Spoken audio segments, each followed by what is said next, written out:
So this is such a book heavy vlog. I am reading all of the things in this video. But if I do, I was depressed and so I always wanted to kind of check. Good morning, updates, books, things. It is currently Monday, the holiday. January 15th. I have not been filming because I have several vlogs from the end of Christmas, beginning of the new year that I haven't edited and I don't know what to do. So I feel like I might like sprinkle in some of that footage at some point, but we're starting fresh. We are starting fresh for the new year's. So yesterday, Sunday, I completed these two books, Killers of a Certain Age by Deanna Raybourn. This is the author who also writes the Veronica Speedwell series.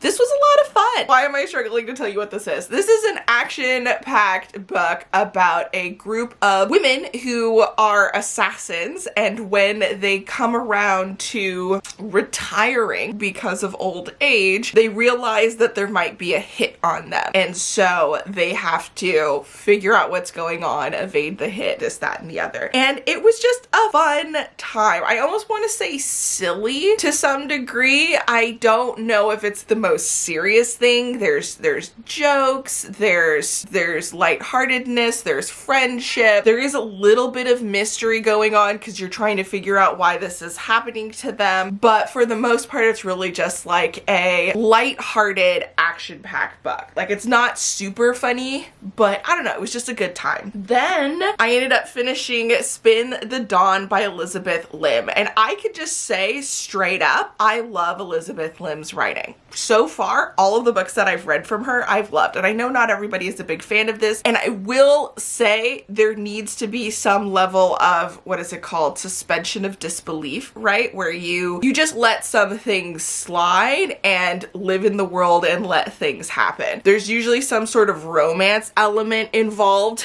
in her books and, you know, magical elements. So in this case, we have a young seamstress who is the youngest of 4 children and the only female. And in this world, a war happens and all of her brothers are sent off to war. She's left behind with her father. Her mother has passed away. Her father is very sad, depressed, and slowly withering away himself. So she's kind of keeping everything together, and she, for as long as she can remember, has helped her father, who is a tailor. So she's pretty much a seamstress. But here, women are not allowed to be tailors, like master tailors. And her father gets called to the court after the war, but not all of her brothers survive, and she is the only one who is skilled enough to do what they're asking for. And so she decides to pretend to be one of her brothers and go to do this whole trial. Now, that is only the first part of 3 parts in the book. There ends up being other things in other directions that the story goes. There ends up being, you know, magic, mystery, a quest. There's all of these different things that are happening, and I loved it. I will say I was a little bit disappointed when we transitioned from the trials because I assumed that's what the whole book was going to be about. But once I got over that, I was totally into it. I was personally into the little romance that we had in it. I loved it. I loved it. It does sort of remind me of Mulan, which was one of my favorite movies when I was a kid, but also very much not.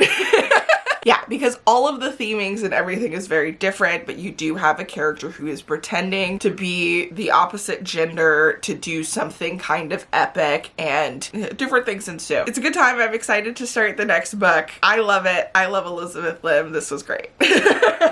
Now, in addition, I do have 2 books that I'm very slowly reading. I don't even know if I should pick this up because I've kind of put it on hold, but I've been physically reading and annotating Every Summer After by Carly Fortune and Two Twisted Crowns by Rachel Gillig. Now, this is the second book in the Shepherd King duology, possibly, but that series. The first book being One Dark Window, which I adored, and I am absolutely eating this up and loving it. The only reason why I haven't finished it is just because I'm trying to read all of these other books first, and so I haven't really been giving my time to read this. The second book that I'm reading that I have been doing more of recently is Every Summer After by Courtney Fortune. This is a second chance romance situation, and I'm reading this for a very specific reason because I'll be honest, it's not my favorite thing so far. There are some elements that I'm really liking, but there are some things that I'm pretty sure it's going to do that I'm not a big fan of. But the premise of this one, we have two characters, Percy and Sam, and they grew up, had a really strong relationship, and then something happens that separates them. And 12 years later, Sam's mother passes away and Percy gets brought down for the funeral, and now they have to interact and figure out what's going on and, you know, come to terms with what happened 12 years ago. And in this story, we are seeing what led up to that while also seeing the now. I am afraid, I don't know at this point, but I'm afraid there is probably some sort of cheating trope in here, which I'm not a big fan of. I don't know at where it is, in all honesty. There's a couple of places that it can happen, but I'm very scared that that's going to be a major element. One of the reasons though why I am reading this is because I am trying to find books that I think my mom would like, and then I am annotating it for her as a gift. So I'm trying to do that with a couple of books so that when I see her next month, because I'm going to be visiting her, I can give them to her. And yeah, that is why I am prioritizing this book over the book that I actually love, which is Two Twisted Crowns. So I'm not going to say much about this because we're probably not going to finish it in this vlog, but totally love that one. And I have been reading it and hopefully we'll read it a little bit more, but I want to get through this one and read a couple of other books for this whole gift thing to do with my mom. For today though, we are going to read this, and I'm hopefully going to listen to the audiobook and get through No One Can Know by Kate Alice Marshall, who has written a couple of other books that I have really enjoyed, and I'm hoping that this one's going to be on the high scale of enjoyment for me. I ended up getting the audiobook off of NetGalley because I'm trying to focus on just requesting audiobooks, or else I'm probably not going to get around to them. And so yeah, we're gonna try and listen to the audiobook for this one today in between making some progress on Every Summer After. So those are our big things for today. This is my read books for the month so far. So if we put these back, this is where we're currently at. It is the 15th of the month, and these are 16 books. So we're doing pretty friggin' good. Obviously, I read 5 graphic novels because I read volume 1 through 5 of Lore Olympus, which trigger warnings if you want to read it, but is a Persephone Hades retelling, and it's absolutely phenomenal. Really enjoyed that. I did do a video where I read Shadow Coven, White House, A Dreadful Splendor, and The Writing Retreat. So I will have that linked up above if you're interested in seeing my thoughts on those. I read those for the winter read vlog, which was a lot of fun. And then earlier in the year, I read some randoms. I read The Shadows because I read The Whisper Man last year, which is by the same author. And I think it was supposed to be in a similar world, but they're very different. I don't think you need to read them back to back or anything for it to matter. And then I read another one of Lisa Kleypas's historical romances, which I actually really enjoy. And I finally read Flying Solo. This is an arc that my old roommate ended up giving me, and I always wanted to kind of check it out, and it was good. So I've actually had a really good reading month. This one was like 3 stars meh, but it was still enjoyable. And then I haven't hated anything. So that's awesome. But yeah, the other thing that I wanted to mention was just vlogging in general. I'm a bit bummed that I have footage for previous videos that I don't know what to do about them. Are you done having the zoomies? No? You done having the zoomies?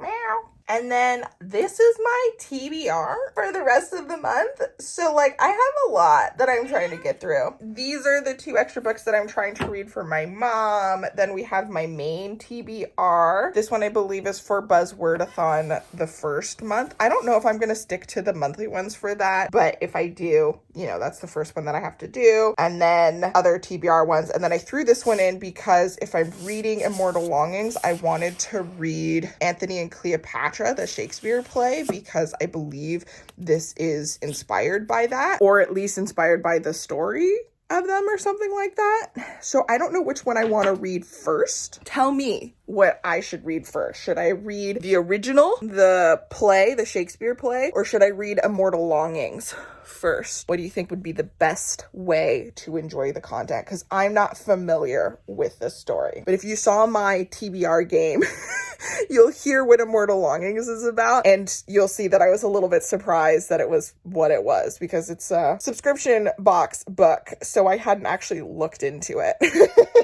Yeah, that's where we're at. I think I'm going to read a little bit of this and then start the audiobook for No One Can Know, finish this, hopefully, and then come back to reading a little bit more of this. That is the plan. I will give you an update once we've done the things. Okay, so as much as I'm not loving certain parts of this, I do love other parts. Basically, the past moments when they're kids and they are, building their friendship and secretly pining over each other, and all of that is so adorable. Like, it's so cute. Most of my read tabs are actually from those. I do have a couple from when they are adults because they have a couple of cute moments as well, but I find them more awkward in the current time because of like certain circumstances.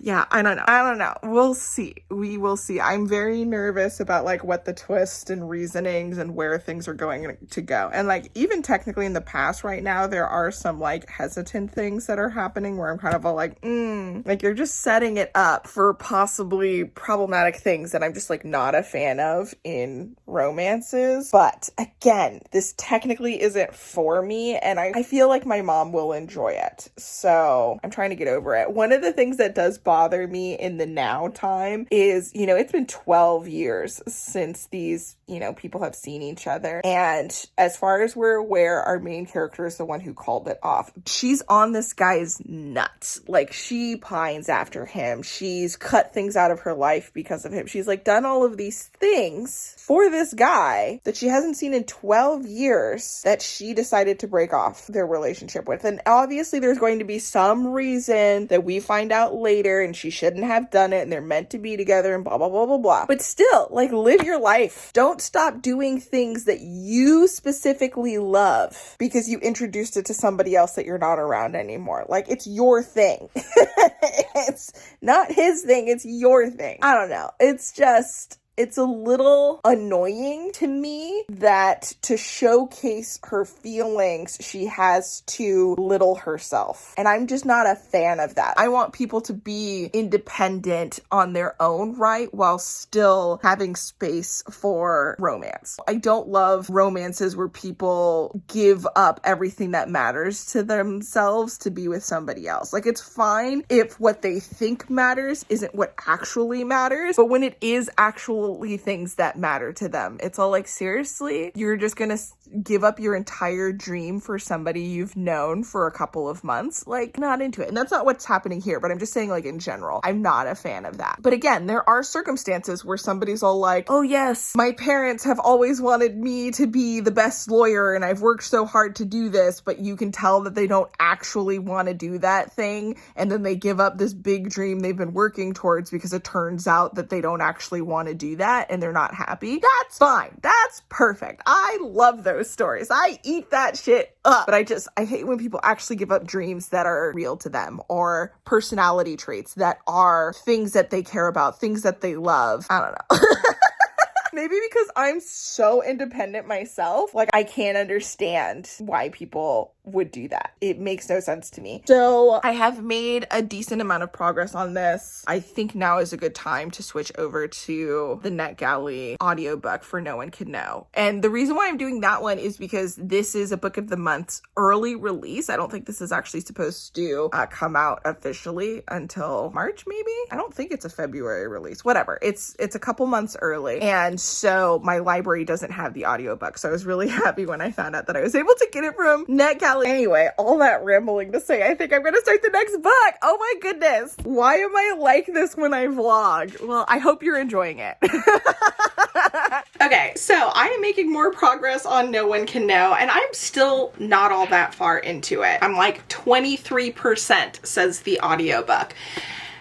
But I cannot help but say this book has really, like, I really hate the husband so much. And it's so funny because there are reasons for him to be skeptical of his wife under the circumstances, but I don't care because since second one, he has been an unsupportive lying prick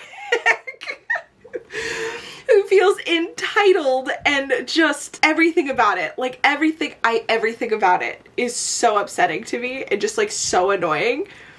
I'm kind of having fun hating on this husband, not gonna lie. Like it's the most interesting thing that's really happening so far is noticing and pointing out how god-awful he is. Otherwise, it seems like everybody's just messed up. Everybody's not good at things. I don't know how to describe it. I hate this man! Oh my god! Oh my god! Oh my god! And he has the nerve! And it's funny because all of this stuff that's like making me so upset is all this just like basic, small, whatever, BS kind of situations.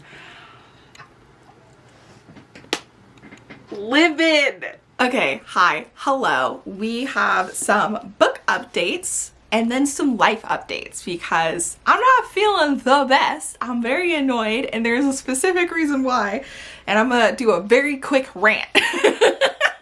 But first, let's talk about the good stuff, books.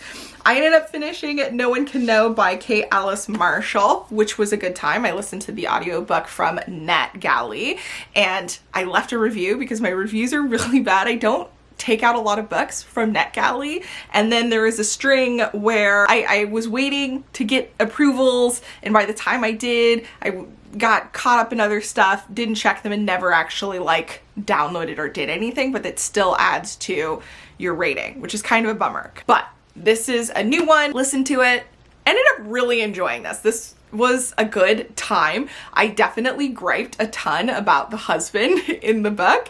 It was kind of fun to complain about him with my bestie while we were doing our workouts because like he pissed me off. But overall, I actually enjoyed it. I'm surprised hearing some people felt kind of meh about it. It was a fun time. I was invested pretty much throughout.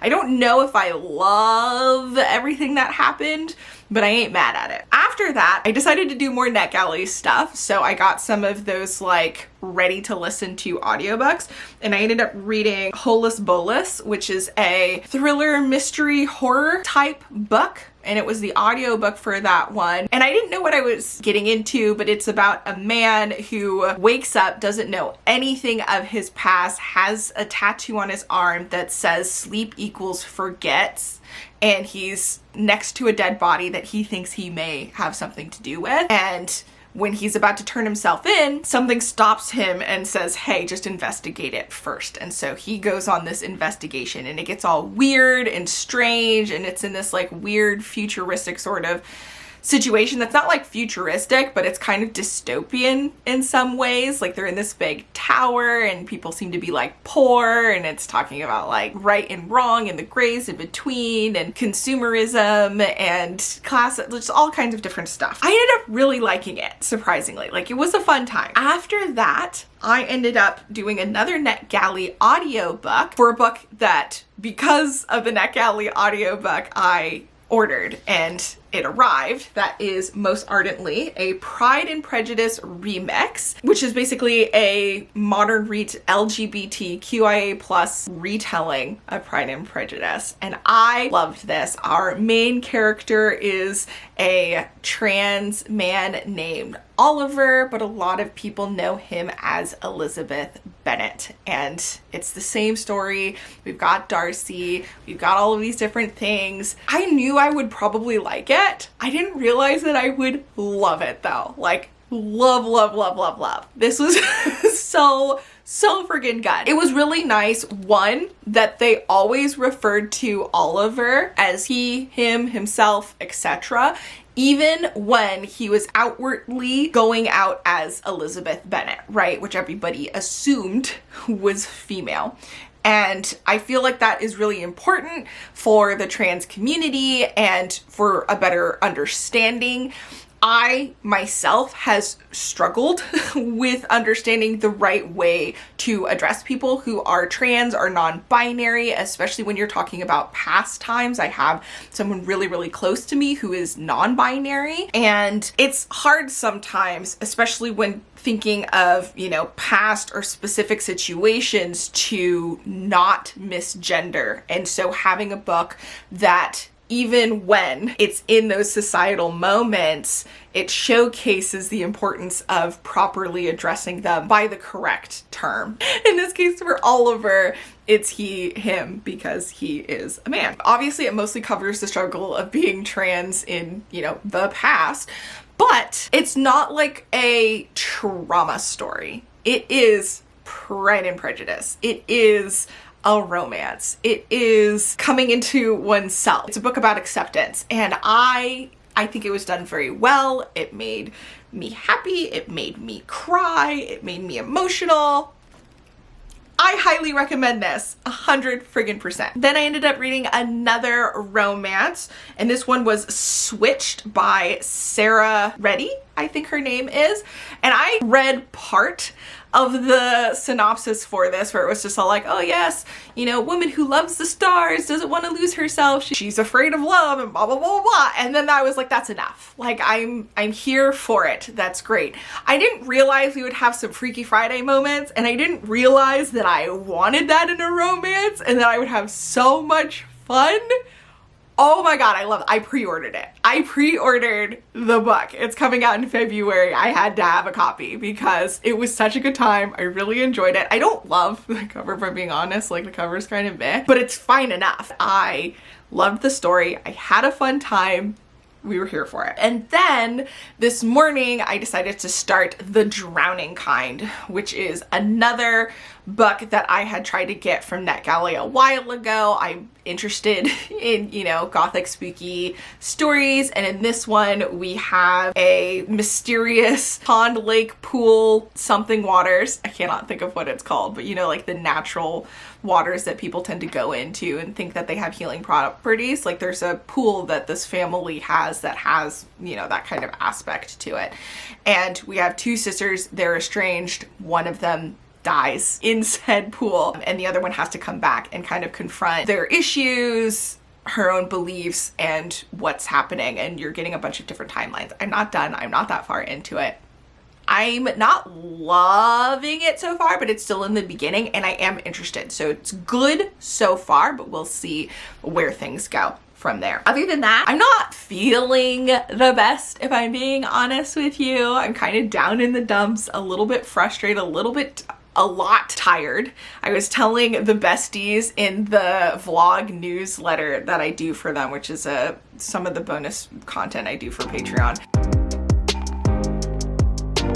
And I was talking about just how there's like so much going on and I'm a little overwhelmed right now. And that's not just here with YouTube. Like, I've been having fun still with YouTube. I have a ton of videos that I need to just finish editing because I've been filming, but I'm behind on editing. I've been reading left and right, obviously, but there's just so much stuff that I want to do. And a lot of it that's stressing me out is actually like general tasks, chores, and adulting tasks like taxes and stuff, which I know is gonna have to happen pretty soon. But another thing that I've been dealing with is UPS lost a couple of our packages. Okay, so I went on a rant here because I was very frustrated dealing with UPS. I was pretty chill about it at first until they became just really difficult to work with and really horrible. Like, they lied, they kept closing my claim without doing any investigation.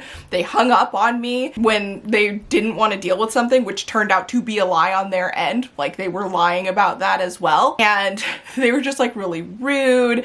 They were just, yeah, I don't want to be mad. So that ate up a whole bunch of my time and was really stressful, and I haven't been in the best state of mind in general, so dealing with that was not helping with my mental state. Like, it was, I don't recommend. But yeah, I spent like 30 minutes talking about this in the video, and we're not gonna do that. Like, we don't need to hear the details about how horrible UPS is. Let's move on, because there's nothing I can do about the scenario. On with the good stuff. Good morning. All right, so today is Friday. I am so tired. I am so behind on things. This room is my sanctuary. It's like the only decent place I have right now. Well, I guess that's not true. My bedroom's okay, but I have a bunch of like Amazon returns in there that I have to deal with. And then my office is like a literal nightmare. Like, it's got boxes piled everywhere that I need to break down and get rid of, and things that I need to go through. It's such a stress being in there, and that's where I work my 9-to-5 job most of the time. So like, not good for the mental health. Anyway, I have book updates. Okay, so I actually talked about several of these books already, so we're just gonna skip to one that you haven't heard from. Girl, your girl is tired. I am a mess. I'm also kind of cramping a little bit, so like today is not the day, but okay. And then the other book that we're going to talk about is You Lucky Dog by Julia London. I believe, yeah, this was one of the tabletop TBR prompt picks, and this was for animal companion or pet, which obviously, because the whole story about this rom-com romance, we have two characters who both have basset hands that are basically identical, and their dog walker ends up mixing them up one day, and you know, they come home to opposite personality gendered dogs than what they were expecting, and then they have to kind of figure out what's going on.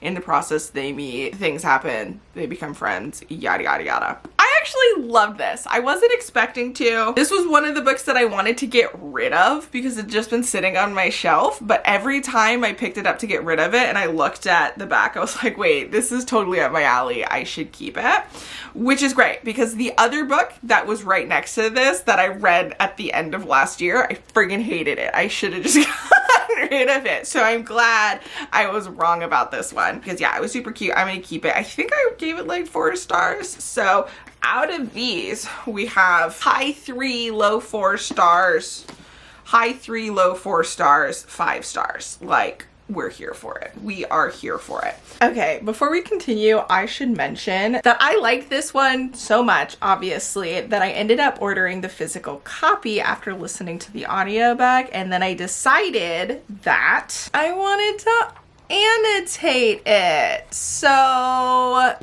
we're doing a second read of this bad boy. I know. I don't know how far we're gonna get into it, but it's started.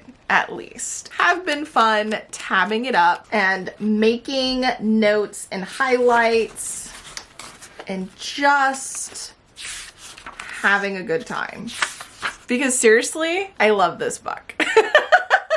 And it's been really nice for this one, having listened to the audiobook first, to go in and catch all of the smaller things that you tend to miss in an audiobook, because you're not like dwelling on it. Like, you hear it, it's not a key part of the plot, it goes in, goes out, you continue. But because I'm like analyzing it more, and it's a second read, I'm noticing things different, so it's just like a combination. But there's just like the little things where I'm like, oh, I remember, you know, they were talking about this, but like, I don't know, it just hits different.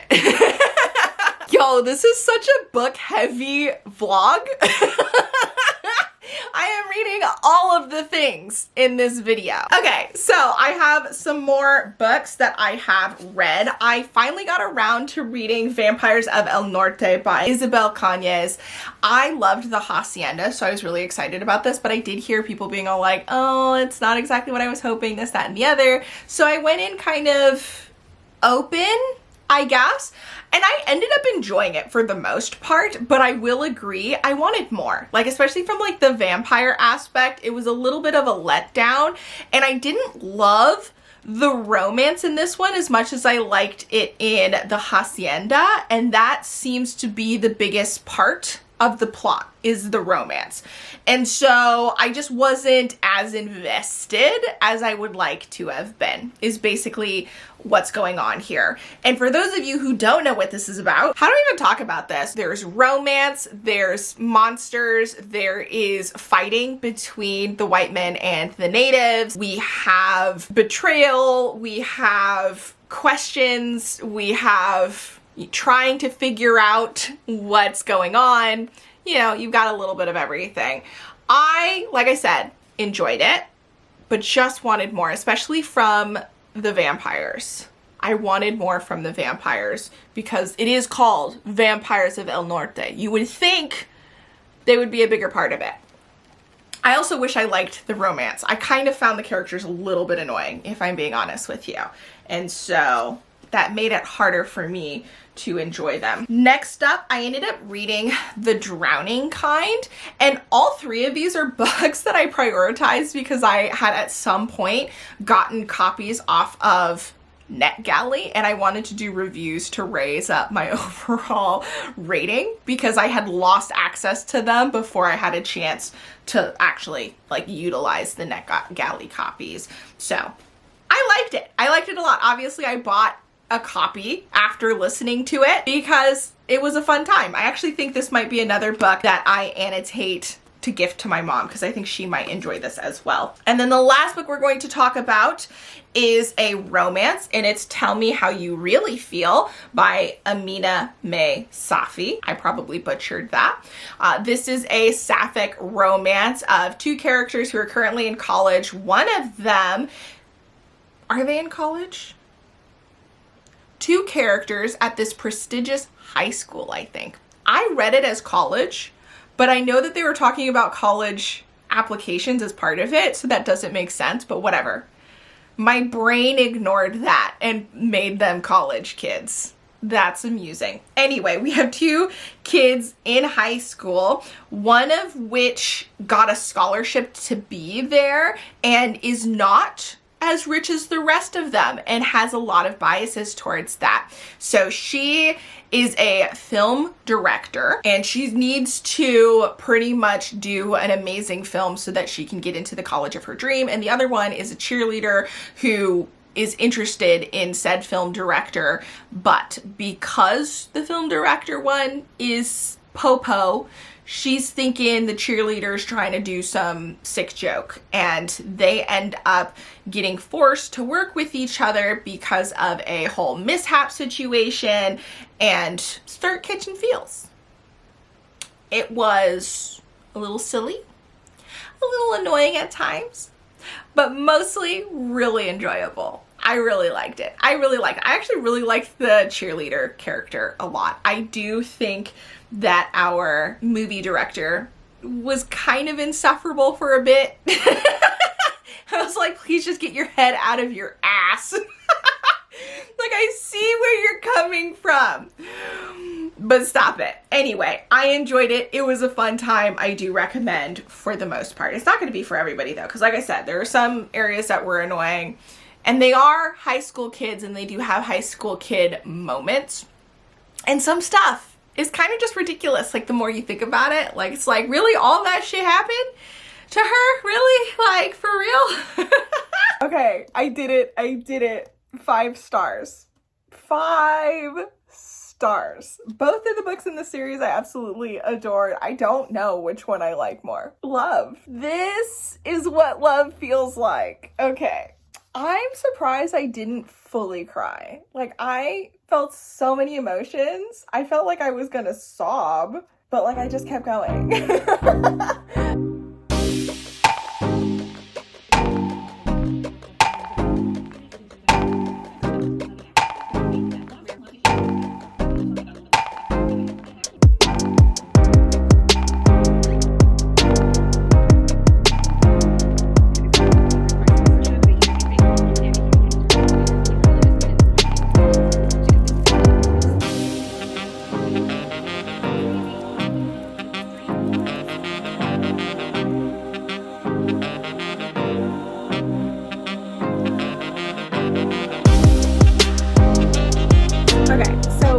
because I am in love with this book and I'm insane, I went ahead and I moved all of the tabs down so they weren't sticking out a lot, so that they're a little bit, you know, more discreet. I love the tabbed look, so I wanted you to still be able to see them, but I just didn't want them hanging over too much, which I was not worried about while I was tabbing and reading. Yeah, I went ahead, did it more than I probably would have in general, but it was fun. And then after that, I was looking at the colors and I was like, well, because the romance focus wasn't the one that I was using, I didn't use the color that I wanted to for the main romance, so there's not a lot of it. So I went in and I swapped the tab colors around for several of the tabs that I just wasn't happy with, so that it would look nicer with the cover, which is funny because they're not as noticeable anymore. So I guess it didn't really matter, but I love this so much. I just wanted it to be super cute. So that's where we're at. Embarrassing. Hi, hello. Updates. I am super anxious, high anxiety, very stressed, overwhelmed, and I don't need to be. I just came to give you an update on how there's no time for all of the stuff, and then I realized I'm doing it all to myself. It's my own making. Okay, so as you guys know, February I just read exclusively from Black authors. It's one of my favorite things to do. I love it. It pushes me to read just a lot of Black books altogether. Obviously, I like reading Black authors, Black books throughout the year, but I just go ham in February. And so usually I also try to make my content match that. But unfortunately, I have several things this month that are not Black author, Black book related for January that's not done. It won't be done until February. This video being one of those things. I'm stressing over trying to get this done today so that I can edit it and post it today, even though it's late now. After a long day's worth of work, I am tired, I have no energy, that's not happening. And then on top of that, I was hoping to film, edit, and post my January wrap up, which I'm still working on exactly how I want to go about doing it, since it's going to be including the points for my TBR game and all of that. I was gonna try and do that all tomorrow morning before work. Mind you, we have a early company meeting, so I have to start work earlier than normal, and I don't even know, and the month's not even over. So that means I would have to not be allowed to read any books tomorrow, which may or may not happen. I don't read every single day, but am I insane? So I'm trying to do all of that. I've got this book, which I'm only halfway through, which I can't read next month, and I need to finish it basically tomorrow if I want to give it as the gift that I was hoping to give it as. That's not happening. So we're DNFing it for now. I'm over it. I'm so tired. I have no energy. I'm not excited to continue this. There's nothing wrong with the book, but I just don't want to stress myself out. I don't want the stress. We're DNFing this for now. I have already started the first reading vlog for February. We will be getting fun reading vlogs of a lot of books by Black authors, lots of recommendations, lots of good times. I'm super excited about it. I want to focus on the fun things. Hopefully you're going to be here with me. Another reminder, if you haven't already, to join the POC Book Club. Our first book for March is going to be The Forest Demands Its Due by Kosoko Jackson. I already have the Fable account set up if you would like to join. Links to that will be down below. Along to my Patreon if you want to join. I do a bunch of bonus content over there. And our March book club, Bestie Book Club book, is going to be A Study in Drowning. Fable accounts for both of them. You have to go through Patreon to get to the Fable account for this one, but the other one, it's just linked down below. If you have any suggestions on books you want to see in the future, let me know. I will catch you in the next video. Until then, bye!